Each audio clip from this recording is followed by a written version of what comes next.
신약성경 191페이지 사도행전 4장 1절 말씀부터입니다. 제가 읽겠습니다. 사도들이 백성에게 말할 때에 제사장들과 성전 맡은 자와 사두개인들이 이르러 예수 안에 죽은 자의 부활이 있다고 백성을 가르치고 전함을 싫어하여 그들을 잡음에 날이 이미 저물었으므로 이튿날까지 가두었으나 말씀을 들은 사람 중에 믿는 자가 많으니 남자의 수가 약 5천이나 되었더라.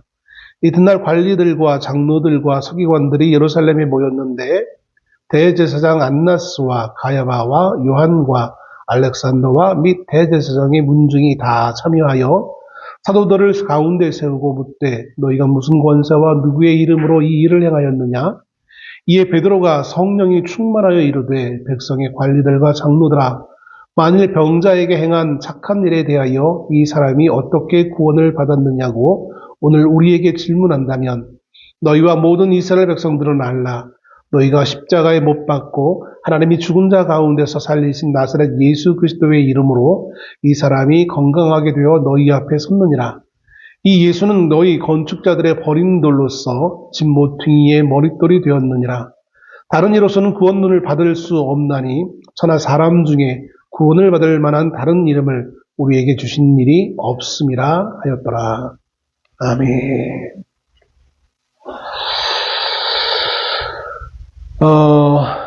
사도행전 오늘 본문 4장에 있는 이 말씀의 내용들은요, 우리가 약 한 달쯤 전에 봤던 그 앞에 장 3장에서 있었던 제9시 기도 시간에 성전 미문에서 베드로와 요한이 나면서부터 걷지 못했던 사람을 만나 그를 일으켰던, 기적을 일으켰던 그 사건, 그 사건의 연장성산에서 일어났던 또 추가적인 사건을 기록해주고 있는 것이 오늘 우리가 읽은 사도행전 4장의 내용인 것을 봅니다. 성전의 미문이라는 가장 아름다운 문에 앉아있던 보잘것없는 걷지 못했던 한 남자, 모든 일들로부터 도움을 받지 못하면 하루하루를 살아갈 수 없었던 남자, 유대인이지만 유대인으로서의 권리와 유대인으로서의 의무 자체를 지지 못했던 남자, 그저 다른 유대인들에게 도움을 받으며 동전 하나하나에 만족하며 하나님의 성전 앞에 있으면서도 그 성전에 들어가지 못하고 하나님을 예배하고 싶어도 예배할 수 없었던 남자. 단지 성경은 우리가 알고 있기로는 그가 태어날 때부터 걷지 못하여서 어떻게 보면 불구의 몸을 가지고 태어났기에 다른 사람처럼 그렇게 한 번도 걷지도 못해보고 뛰지도 못하고 자기 스스로 어떤 곳에 갈 수도 없었던 상황에 처했던 그 남자가 마침내 베드로와 요한을 만나 그의 인생이 180도 달라지는 경험을 하게 되어지는 사건이었던 것을 봅니다. 사람들은 이 사건을 단지 그냥 병자를 고친 사건, 기적이었다라고만 이해할지 모르겠어요. 그런데 오늘 본문은 제가 한 달 전에도 말씀드리면서 어렴풋이 전했던 기억도 있는 것 같지만 그것은 단지 기적의 사건으로만 치부하기에는 숨겨진 의미가 있다는 것입니다. 단지 병자를 치료했어, 참 잘했어 가 그 사건의 요지가 아니라 정상적이지 못했던 한 유대인이, 하나님의 전에 들어갈 수도 없었던 한 유대인이 마침내 하나님의 공동체 안에 한 구성으로서 회복되어지는 생명의 회복의 역사가 일어나고 있던 사건임을 언급해 드렸던 기억이 납니다. 그 이후에 그것이 오후 3시쯤에 일어났던 사건이었다고 말씀드렸던 기억이 납니다. 그리고 그 사건으로 말미암아 많은 유대인들이 주목하여서 마치 그 기적을 일으켰던 당사자로 여겨질 만한 베드로와 요한을 주목할 때에 베드로는 그 많은 사람들 앞에 당당하게 복음을 증거합니다. 그 복음 설교를 통하여서 많은 이들이 동요하게 되어지고 이 놀라운 이것이 과연 무엇인가라고 하는 호기심과 내지는 나도 이 모임에 동참해야 될 것인가 라는 도전의식도 아마 가졌을 것입니다. 그것이 오후 3시에 일어났던 이 사건으로 말미암아 시간이 10분, 20분, 30분, 1시간, 2시간을 지나도 사람들이 흩어지지 아니합니다. 사람들은 계속해서 이곳에 모입니다. 이곳이 어디였습니까? 하나님의 성전이었던 것이죠. 오늘날로 얘기하면 교회라고 할 수 있을 것입니다. 그러면 이 교회 안에 생각지도 못했던 많은 사람들이 와서 전혀 낯선 두 사람의 설교를 듣고 있는 그 사건 가운데 여러분 이 사건이 어떻게 계속 이어져 나갈 수 있었을까요? 마치 우리 같으면 도무지 상상할 수 없을 것입니다. 여러 가지 많은 상황이 다르기 때문에. 그러나 이 당시에 유대인들 입장에서는요, 성전은 유일하게 예루살렘 한 곳에만 있었고, 그곳에는 하나님을 찾기 위한 많은 순례자들이 하나님의 성전을 오고 갔어요. 그곳에서는 많은 제사가 드려지는 상황이었어요. 그리고 그곳에는 당연히 하나님을 제사하기 위한 또 성전을 관리하기 위한 많은 관리자들, 제사장들, 심지어 마치 왜 왕궁에 가면 왕궁을 지키는 경비들이 있던 것처럼 이 성전에도 분명히 경비들도 있었을 것입니다. 좀 다른 차원에서 얘기하면 뭐 질서 유지원 뭐 이렇게 말할 수도 있겠죠. 로마 당국의 허락을 받아서 질서를 유지하기 위한 나름 힘을 가지고 있는 사람들도 그곳에 있었을 것입니다.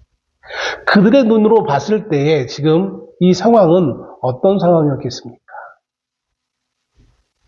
이런 거예요. 저도 그런 가운데서 가끔 이 말씀을 준비하면서 그런 가운데서 잠시 이게 헛된 생각을 해봤어요. 우리 교회가 있는데 우리 교회에 전 낯선 새로운 사람이 와가지고 우리 교회에 제 허락도 없이 설교를 하고 있는 거예요. 그리고 동네 사람들이 막 몰려오는 거예요.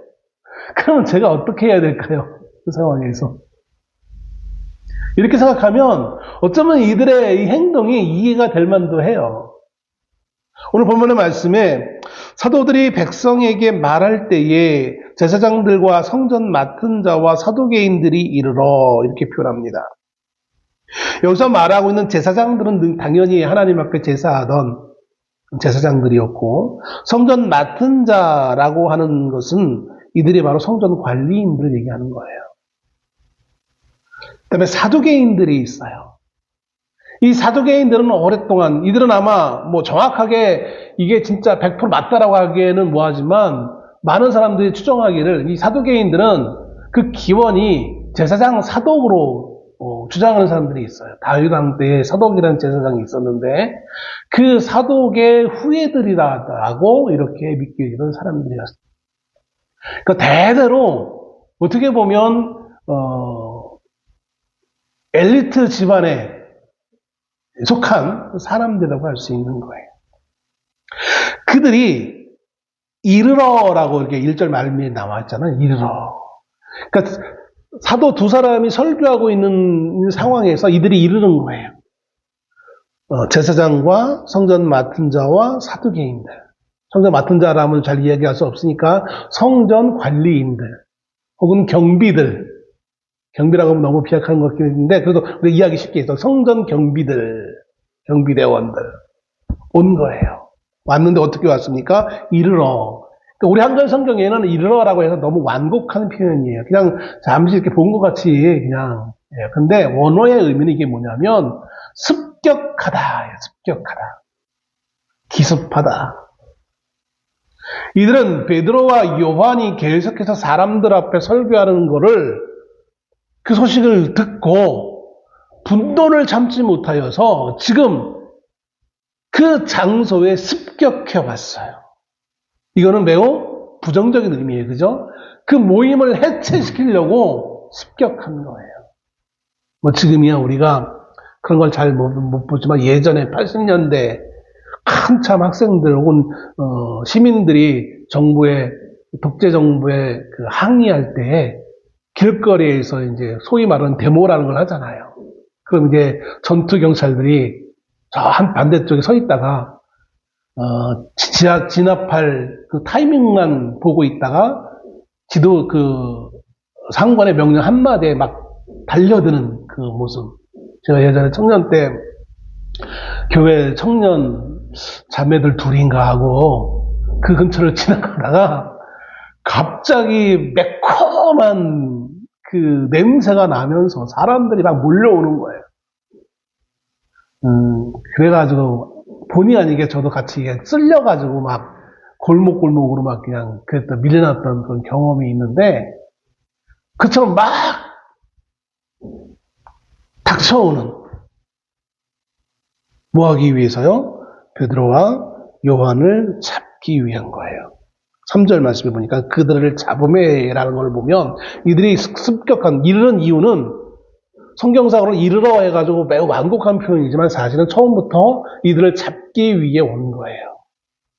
왜 이들은 잡기 위해 왔습니까? 그런데 그 이유가 2절에 나와 있습니다. 예수 안에 죽은 자의 부활이 있다고 백성을 가르치고 전함을 싫어했다는 거예요. 이것도 싫어해요는 단지 그냥 싫어, 그럴 수 있지 뭐가 아니라 매우 경멸한 거예요.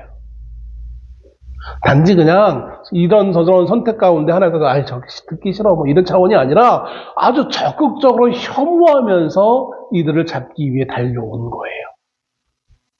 왜 혐오했습니까? 이 사람이 뭐 도덕적으로 문제가 있는 사람이기 때문에 혐오했습니까? 아니에요. 이 사람이 누군가와 다투거나 누군가와 막 이상한 짓을 했기 때문에 잡으러 온 거예요? 아니에요. 어저께인가 그저께 제가 기사를 하나를 봤는데 요즘 우리나라는 참 좋은 게 인권 보호라는 측면에서 어떤 잘못을 해도 얼굴이 공개가 안 돼요.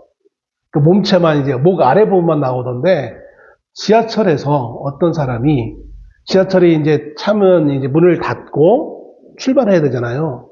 문을 닫으려고 하는데 가지고 있던 우산을 촥 집어넣은 거예요. 어떻게 되겠어요? 문을 닫을 수가 없잖아요. 그러니까 지하철 전철 문을 못 닫으니까 바깥에 있는 스크린 도어도 못 닫는단 말이에요. 이러고 있는 거예요. 참 위험한 행동이잖아요. 다음 차 타면 되지. 굳이 닫으려고 하는 거기다 그 문에다가 우산을 팍 수제됐으니 거기 만약 뒤에 그 안쪽에 누가 사람이 있었으면 큰일 날 뻔했겠죠. 근데 기관사가 이제 출발해야 되는데, 그러니까 이제 불이 들어오니까 이제 출발하지 않고 가만히 있는 거예요. 어떡하나 보니까 기관사가 문을 조금 또 싹 열다가 도로 싹 닫았어요.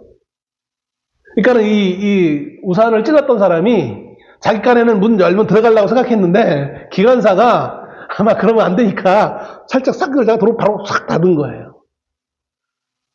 어떻게 할 수는 없으니까 그냥 우산만 빼라는 의미에서 그런 거겠죠.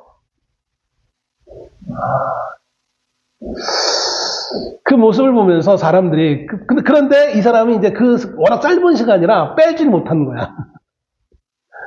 그리고 나중에 이제 두 번째인가 하면 만에 도로 빼고 그 사람 못 들어가고 이제 문을 닫고 출발하는데, 모든 사람이 그 사람을 쳐다보는 거예요. 한 10분가량 머물러 있었다라는 거예요, 그 전철이.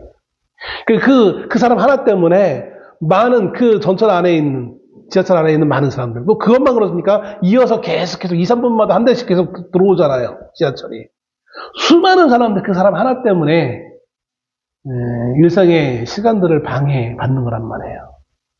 그런 사람을 볼 때 혐오스러운 눈으로 바라볼 수밖에 없고, 댓글도 보면 저런 사람을 막 그냥 뭐 어떻게 해야 돼, 얼마나 조롱하며 비방하는 그 댓글들이 많이 실렸는지 몰라요. 그런 좀 질서를 어기는 어떤 그런 일을 했을 때 사람들은 혐오의 표현을 합니다. 근데 오늘 베드로와 요한은 뭐 그런 일을 한 것이 아니란 말이에요. 단지 이들이 한 것은 뭐였어요? 두 가지입니다. 베드로와 요한이 설교한 내용은 딱 두 가지. 하나는 예수를 말했어요. 예수를 말하는 것을 이 사람들이 싫어하는 거예요. 두 번째는 예수를 말하는 것도 문제인데 그 예수 안에 뭐가 있다? 부활이 있다라는 거예요. 부활에 대해서 여러 가지 많은 견해들이 있습니다. 이 당시 유대인들이 부활을 믿었느냐 안 믿었느냐, 뭐 어느 정도 믿었던 사람들이 있는 것 같아요. 왜냐하면 성경의 복음서에 보면 오늘 보면 나오는 사두개인들이 있잖아요. 사두개인들은 부활을 안 믿었다라고 복음서에 기록하는 걸 보면, 아, 사두개인을 제외한 다른 사람들은 폭넓게 그래도 유대인들이 부활을 믿었구나. 이 부활이 언제부터 믿었는지는 모르겠지만, 아무튼 처음부터 부활을 믿은 건 아니겠지만, 아무튼 부활 사상에 대한 사상은 분명히 있어서 왔고, 다만 그 부활이 유대인들이 생각하는 부활과 오늘 기독교가 생각하는 부활은 좀 달라요. 우리는 부활을 통하여서 무엇을 지향합니까? 마지막 하나님 나라를 지향하고, 그거는 이 땅에 있는 나라가 아닌 영원한 영적인 하나님 나라, 그곳에서 부활하여 사는 걸로 기독교는 알고 있지만 유대인들은 그렇지 않아요. 사두개인들은 부활도 믿지 않았고 영적인 것은 더군다나 믿지 않았던 사람들이에요. 그러니 그러한 부활도 믿지 않고 영혼도 부정하고 천사도 없다라고 생각했던 사두개인들이 봤을 때에 베드로와 요한이 부활을 말하고 있으니 얼마나 참 황당하고 동의할 수 없는 상황인지 몰라요. 근데 사두개인들은 그렇다 치더라도 왜 제사장들은 그러면 왜 같이 거기에 합류해 있느냐? 물론 사독도 제가 앞서 말씀드렸던 것처럼 사두개인들도 사독 제사장의 후예들이라고 한다면 같은 제사장의 일파일 수 있는데 왜 이들이 그럴까? 이거는 이제 성전을 자기들이 독점하고 있었기 때문에 그런 거예요. 제가 앞서도 말씀드린 것처럼 우리 교회에 담임 목사인 제가 없는데, 혹은 다른 곳에 있는데 저는 낯선 사람이 와가지고 설교를 하고 있으면 그거 참 이상하잖아요. 그것처럼 모든 권한이 자기들에게 있다고 생각했던 제사장들 입장에서는 이들이 이렇게 하고 있는 것을 동의할 수 없어요. 더군다나 이들이 지금 과거 얼마 전에 예수 그리스도를 십자가에 못 박을 때 앞장서서 예수를 죽여야 된다라고 주장했던 부류의 사람들이라는 것이죠. 예수를 말하는 것도 사실은 금지사항인데 그 예수 안에 자기들이 소망하는 바 그 부활이 예수 안에만 있다라고 얘기했을 때에 제사장들은 이것을 도무지 그냥 내버려 둘 수 없었다라는 거예요. 그래서 이들은 매우 혐오함을 가지고 베드로와 요한을 이제 잡아 가둡니다. 가두는데 3절에 보면 날이 이미 저물었으므로, 해가 떨어졌기 때문에 유대인들은 그들의 관념상 해가 지면 일체의 이런 공적인 일들을 스톱을 해야 되는 거예요. 그래서 이제 그 이튿날 신문하기 위해 베드로와 요한을 일정한 곳에 감금합니다. 그곳이 어딘지는 모르겠지만 기록하고 있지 않아서 아무튼 그들을 사로잡아 놓습니다. 이튿날까지 가두었으나라고 말했죠. 근데 여기 3절에 가두었으나라는 그러나라는 의미에서의 표현이 담겨 있습니다. 왜 이렇게 말하고 있을까요? 이어지는 4절에 말씀을 들은 사람 중에 믿는 자가 많으니 남자의 수가 약 5천이나 되었더라. 5천이 될 때는 이 숫자에 대해서는 약간 논란의 여지가 없지 않아 있어요. 두 가지 견해가 있습니다. 하나는 이 당시 베드로와 요한이 그 자리에 설교에서 처음 믿었던 사람이 5천 명이다 라고 해석하는 방법도 있고, 아니면 이전부터 믿어왔던 사람이 오늘 베드로와 요한이 설교하면서 추가로 믿기로 작정했던 사람까지 포함해서, 그러니까 이제까지 예수를 믿기로 작정했던 모든 사람의 총합이 5천 명이다. 두 가지 견해가 있습니다. 네, 어떤 것이 옳다라고 하기에는 우리가 기록이 없기 때문에 그냥 그렇다라고만 이해하시면 돼요. 이거는 사실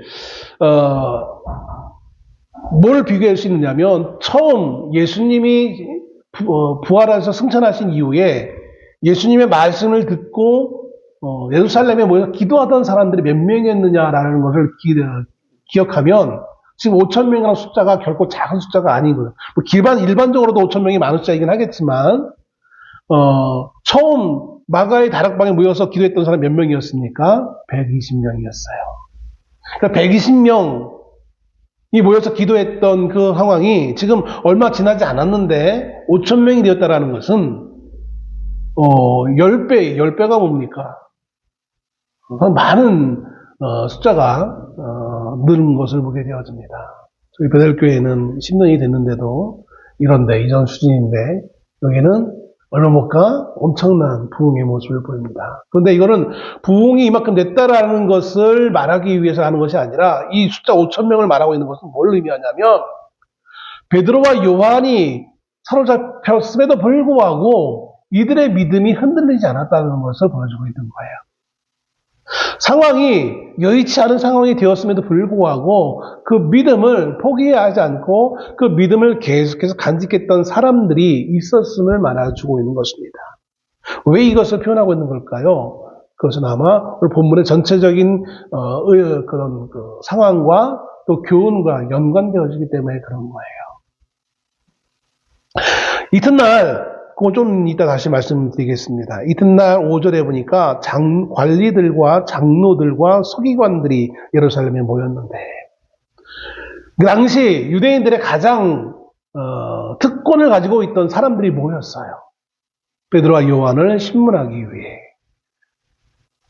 관리들, 장로들, 서기관들 또 6절에 보면 대제사장 안나스 이 대제사장 안나스라는 것은 직전 제사장이고 현 제사장은 가야바예요. 그 다음에 요한은 그 다음 때 아마 요한과 알렉산더는 그 다음 때 제사장으로도 추측하고 있습니다. 그러니까 예전, 지금, 미래의 대제사장 역할을 하는 사람들이 모두 지금 다 모인 거예요. 그 가문이 다 모인 거예요. 사도들을 가운데 세우고 묻되 너희가 무슨 권세와 누구의 이름으로 이 일을 행하였느냐. 너희가 다시 한번 7절 말씀을 보십시오. 너희가 무슨 권세와 누구의 이 이름으로 이 일을 행하였느냐. 질문을 하죠. 이 질문 내용은 이거예요. 너희가 지금 이 성전에서 설교를 하고 있는데 누가 너희에게 이 권리를 허락했느냐는 거예요. 너희가 설교할 권리를 누구로부터 받았냐는 거예요. 이 말은 우리는 주지 않았는데 너는 도대체 어디에서 누가 너에게 이 자격을 줬느냐라는 것이죠. 이것은 단지 베드로와 요한의 그 자격을 묻는 선에서 끝나는 것이 아니라 이 모든 권리는 누구에게 있다? 우리에게 있다라는 거예요. 우리에게. 너는 아무런 자격이 없고 우리에게 있는데 그리고 우리만 해야 되는데 왜 너는 이것을 하고 있느냐라는 것을 지금 매우 엄하게 꾸짖고 있는 거예요. 하나님의 말씀을 전할 권리는 우리만 있는 거예요. 이 성전은 우리의 영향력 아래 있어야만 되는 거예요. 앞서 말씀을 드릴 때 성전 맡은 자, 1절에 성전 맡은 자라고 말씀드렸죠. 이거를 경비대라고 말씀을 드렸습니다. 왜 경비대가 있어야 되느냐 하면 물론 일상적인 어떤 경비 때문에 있어야 되는 것도 있겠지만 더 큰 목적은 뭐냐면 지금도 중동은 시끄러워요. 그죠? 지금도 이스라엘이 이란과 전쟁하느라고 매우 시끄러워요. 이스라엘이 이 팔레스타인 사람들, 원주민들을 쫓아내면서 그들과 늘 막 전쟁이 매일매일 이렇게 있어요.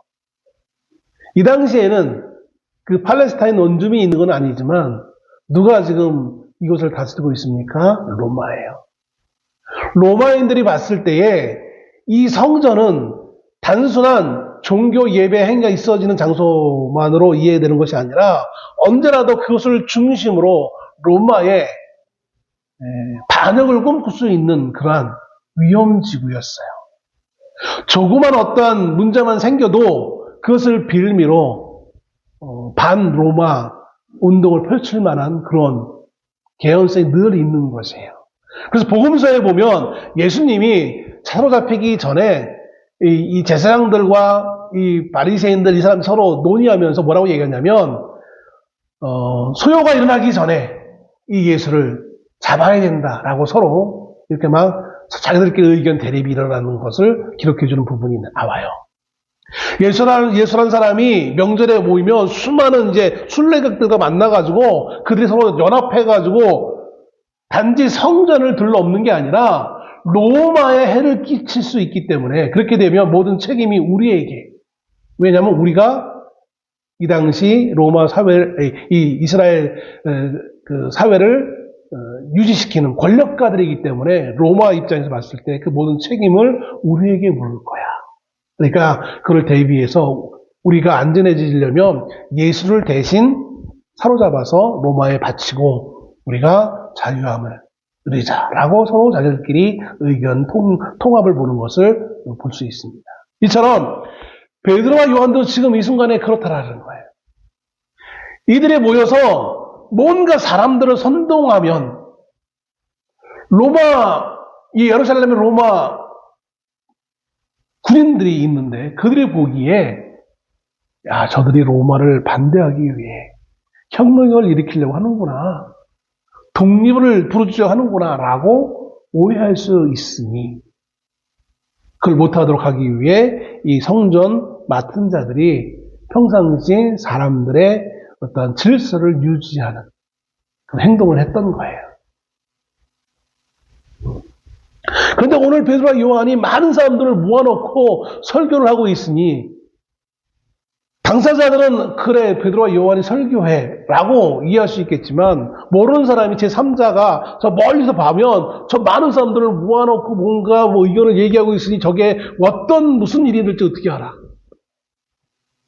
반역적인 일을 하는 거야 라고 오해할 수도 있겠죠. 그것을 염려했던 거예요. 물론 더 근원적인 것은 예수를 말하는 것 자체를 이들은 싫어하고 있었긴 했지만 아무튼 겉으로 드러난 목적은 그거예요. 그래서 모여있는 걸 싫어했어요. 베드로와 요한이 사람들을 모아놓고 설교하는 걸 싫어했어요. 더군다나 이들이 지금 뭐에 대해서 얘기한다고요? 예수에 대해서. 자신들을 죽였던 예수에 대해서. 자신들이 반대했던 예수에 대해서. 더군다나 그 예수 안에 부활이 있다는 것을 말했으니 얼마나 아이들은 그것을 싫어했겠습니까? 이거 모든 권리는 우리에게만 있어야 되는 거예요. 대제사장에게만 있어야 되는 것이고 로마의 그 허락을 받은 당시 장로들에게만 이 권한이 유지되어져야 되는 거예요. 그래야 적절하게 사회가 안정되어진다라고 이들은 생각했던 것이죠. 그러므로 이 무슨 권세, 너희들은 도대체 누구로부터, 무슨 권세, 누구로부터 허락을 받아서 지금 이런 행위를 하고 있느냐라고 질문을 던지고 있는 것입니다. 이에 베드로가 성령이 충만하여 이르되 백성의 관리들과 장로들아. 뭐가 충만했어요? 성령이 충만하였어요. 예수님이 예전에 사도들 앞에 이렇게 얘기했습니다. 너희가 나에 대해서 이야기하다가 사로잡힐 것이다. 그래서 너희가 걱정하지 말아라. 너희가 그때 그들 앞에서 무슨 말을 해야 될지 성령이 너희에게 알게 하실 것이다. 라고 예언하셨죠. 그대로 오늘 베드로가 성령이 충만하여 이 관리들에게 말을 합니다. 말할 때 어떻게 얘기하냐면 만일 병자에게 행한 착한 일에 대하여 이 사람이 어떻게 구원을 받았느냐고 오늘 우리에게 질문한다면 너희의 질문이 이 권세의 문제가 아니라 사실은 어떤 문제를 질문해야 되냐면 이 착한 일, 병자에게 행한 착한 일, 이 병자 매우 약한 자였어요. 보잘것없는 자였어요. 근데 그에게 행한 착한 일이래요. 왜 착한 일일까요? 삶이 어려운 사람에게 그 어려움을 해결할 수 있는 어느 문제를 해결해 줬기 때문에 단지 착한 일? 유대인들에게 있어 이 착한 일이란 것은 뭐냐면 그 행위를 함으로 말미암아 모든 사람들로부터 칭찬받을 만한 그런 행위를 얘기하는 거예요. 그러니까 율법에서 말하고 있는 그 착한 당연히 하나님으로부터도 칭찬받을 만한 어떤 그런 일. 그 근원적인 칭찬받을 마땅한 그 근원적인 것이 뭡니까? 가장 중요한 게 뭐냐면 생명에 관련되어지는 거예요. 그래서 오늘 베드로는 뭐라고 얘기하냐면 이것을 단지 병자를 고친 걸로 얘기하지 않고 구원에 대해 구원과 관련되어서 말합니다. 어떻게 구원을 받았느냐고 질문한다면 단지 병자를 치료한 건데 이게 어떻게 구원과 연관되어지느냐? 생명의 문제이기 때문에 그런 거예요. 단지 보여지는 걷지 못하는 사람 걷게 한 것에 그것이 보여진 초점이 맞춰주는 것이 아니라 그 사람이 회복되어지는 거, 회복. 그리고 회복의 가장 중요한 것은 생명의 회복이에요. 저도 말씀드렸지만 이 사람은 유대인으로서 당연히 그 행사할 권리를 행사하지 못했어요. 성전에 들어가서 하나님을 예배하며 하나님의 말씀을 들을 수 있는 그 권리를 온전히 행사할 수 없었던 사람이었어요. 단지 먹고 사는 문제를 회복하는 데 초점이 맞춰주는 것이 아니라 이스라엘의 백성으로서 백성다움을 회복하는 일, 그것을 구원으로 설명해 주고 있는 거예요. 하나님을 믿지 않던 사람이 하나님을 믿어서 하나님의 백성이 되어지고 하나님의 공동체에 속해지는 것, 이것이 곧 회복이고 이것이 곧 구원의 부분인 거예요. 그리고 이것은 누구로부터 비롯되어지는 겁니까? 나사렛 예수 그리스도라는 것이죠. 너희가 가지고 있는 권세, 권위로 되어지는 것이 아니라 사람들이 가지고 있는 권세, 힘으로 되어지는 것이 아니라 오직 이 생명의 회복은 예수 그리스도로부터 주어진다는 사실을 명확하게 하고 있는 거예요. 이 당시 제사장들은, 장로들은 자기들이 가지고 있는 권리와 권한으로 모든 일을 행할 수 있다라고 착각했어요. 그들이 가지고 있는 이 성전이 이들의 문제를 해결할 수 있을 것이라고 생각했어요. 그들이 과거로부터 물려받은 관습과 과거로부터 가지고 있던 그 많은 경험들이, 그 신분이 충분히 하나님의 백성이 되어짐에 만족스러울 것이다라고 주장하고 있던 시대였어요. 그런 그들 앞에 베드로는 성령의 충만함을 받아서 너희들이 가지고 있는 그 권위와 권세와 그 힘이 아니라 너희가 바로 죽였던 너희로부터 버림받았던 그 나사렛 예수 그리스도,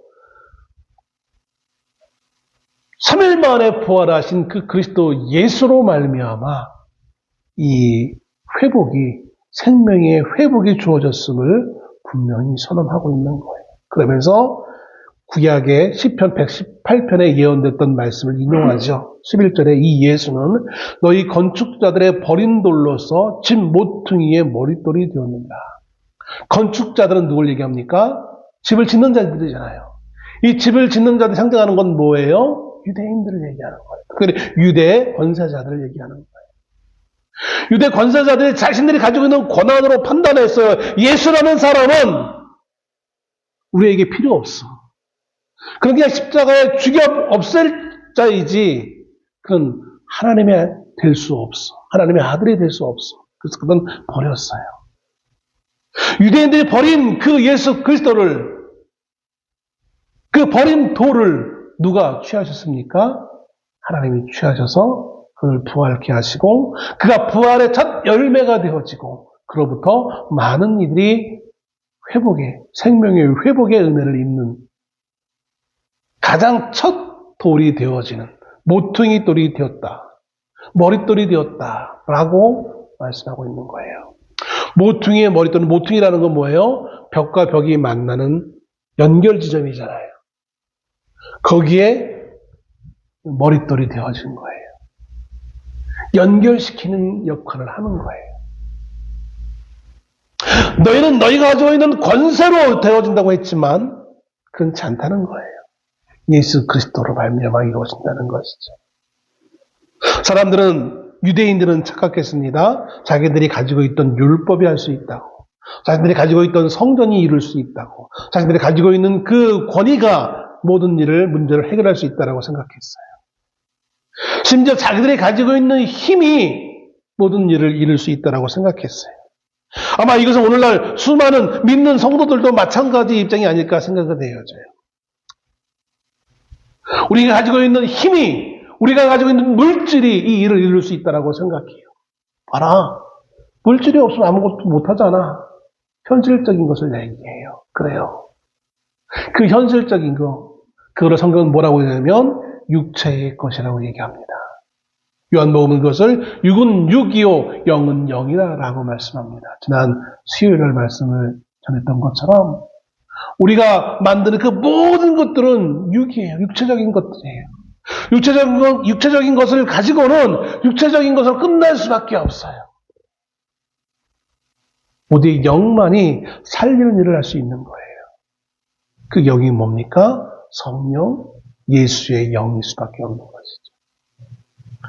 그럼에도 우리는 이 당시 유대인들처럼 우리가 가지고 있는 힘이 모든 일을 이룰 수 있다고, 하나님의 일을 이룰 수 있다고 착각하며 힘을 기르자고 얘기해요. 더 많은 물질을 모으자고 얘기하는 거야. 지금 이 물질을 우리가 쓰기에는 아직 모자르니 더 많은 걸 모을 때까지 기다리자. 더 많은 걸 모으자.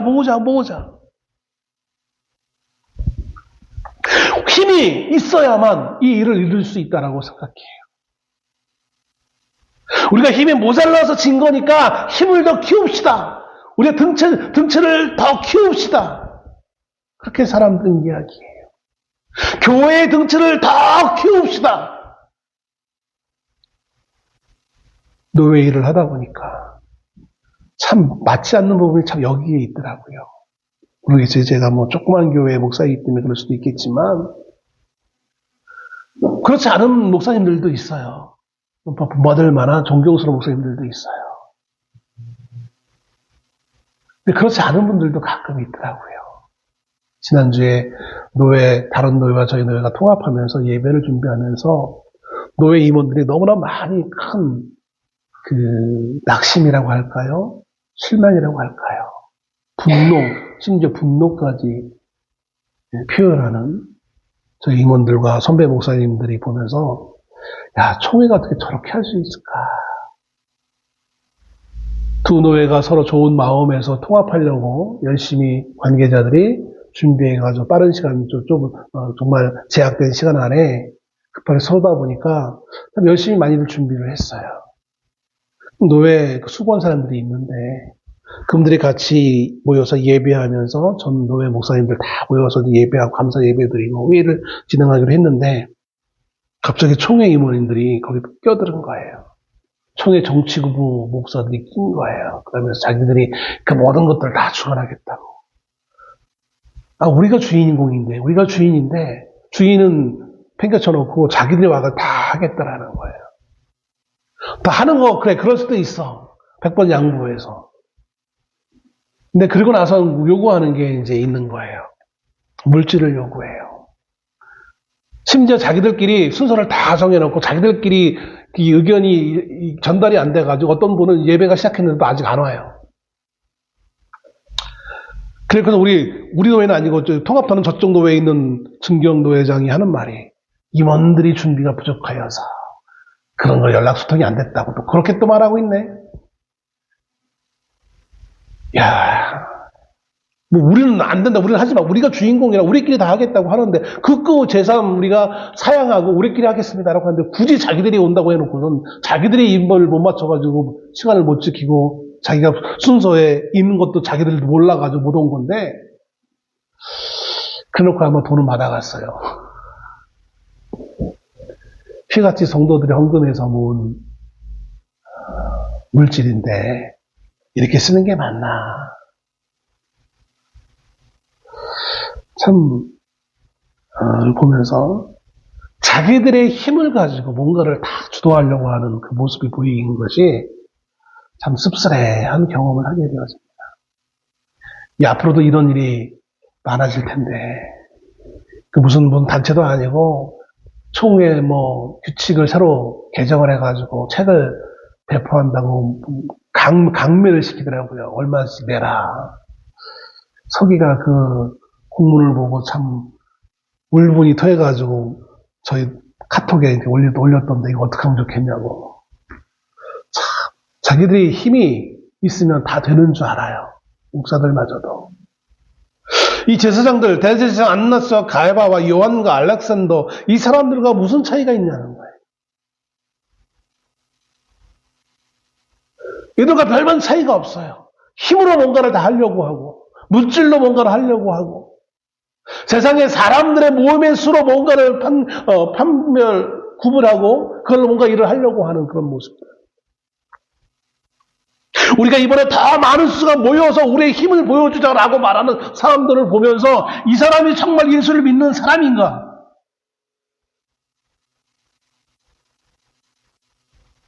베드로와 요한은 이 많은 자기들 신문하는 많은 사람들 앞에 전혀 위축되지 아니하고 성령에 충만하여서 말할 바를 말하는데 너희가 가지고 있는 그 권세와 권위와 힘과 물질과 군사력으로 이 일을 하는 것이 아니라 오로지 예수 그리스도 너희에게 버림받았던 너희가 힘이 있다라고 자랑하고 있던 너희들로부터 버림받았던 그 예수 그리스도가 이 한 사람 외면받았던 이 한 사람을 살렸다라고 말하고 있는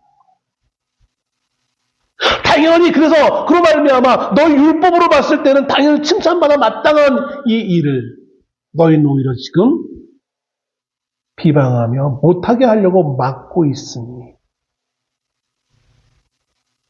아마 표현은 안 돼 있지만 하나님 앞에 우리가 판가름 받자라는 거예요. 다른 이로서는 구원받을 수 없나니 여기 다른 이로서라는 것은 어떤 사람만을 말하는 것이 아니라 우리가 가지고 있는 그 어떤 것을 다 포함하는 겁니다. 우리가 가지고 있는 모든 육신적인 그 모든 것들은 아무리 많이 있어도 많이 가지고 있어도 연합하여도 구원을 이룰 수 없어요. 천하 사람 중에 구원을 받을 만한 다른 이름을 우리에게 주신 일이 없습니다. 오로지 예수 그리스도만이 우리를 구원의 길로 인도할 수 있는 분이라는 거예요. 근데 그분이 어떤 분이었다고요? 권세자였어요?